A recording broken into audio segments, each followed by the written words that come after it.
بسم الله الرحمن الرحیم. خوش آمدین به تحلیل امروز طلا به کانال کیتی پراپ اکادمی.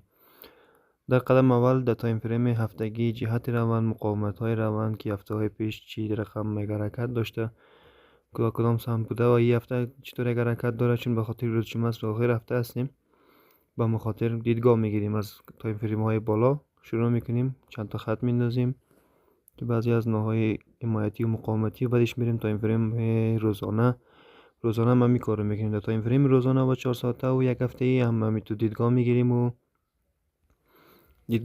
و بعضی از مقاومت ها و حمایت ها و چیزا رو مشخص میکنیم. اصل تایم فریم تحلیل تایم فریم 15 دقیقه‌ای است که ما و شما هم روش کار میکنیم. در تایم فریم 4 ساعته اعداد مهمی که داریم که در روزانه کلش مشخص کردیم دیگه، قدر نمونده. و بعد رسیدیم تایم فریم 15 دقیقه‌ای چند تا از نواحی رو میندازیم.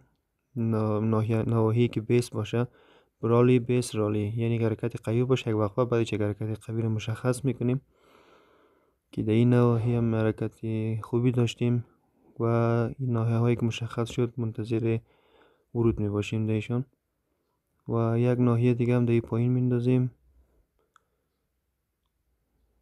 ناحیه بالا رو پاک میکنیم و یک ناحیه دیگه هم میگیریم، چون روزانه فقط 2 تا 3 تا معامله میگیریم، پس نیاز نیست یا 4 تا خودش شلوغ کنیم.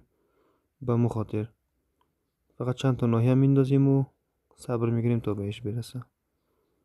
کوشش که ناحیه هایتان دقیق بردین، چون بعضی وقتا در پیپ فرق میکنه، می کندل های استاپ زنی چیزا. و همیشه یک نکته دیگه هم که استاپتون همیشه پایین تر از ناحیه باین، این فیکس اون ناحیه سید نکنین، اسپرید اون بروکر چیزا رو کلش در نظر بگیرین.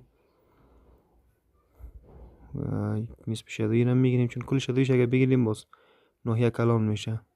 خب اینجا یک معامله سید میکنیم، البته معامله رو لیمیت نموندیم، خب فقط معامله رو ریچارد میندازیم که تا بفهمیم که کجا قرار بود بگیره، چون بعدا وقتی که رسید زیاد گیج نشیم در وقت معامله گرفتن.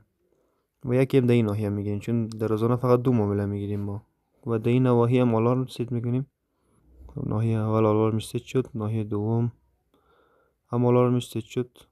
و تشکر به خاطر که کانال ما رو تعقیب دارین.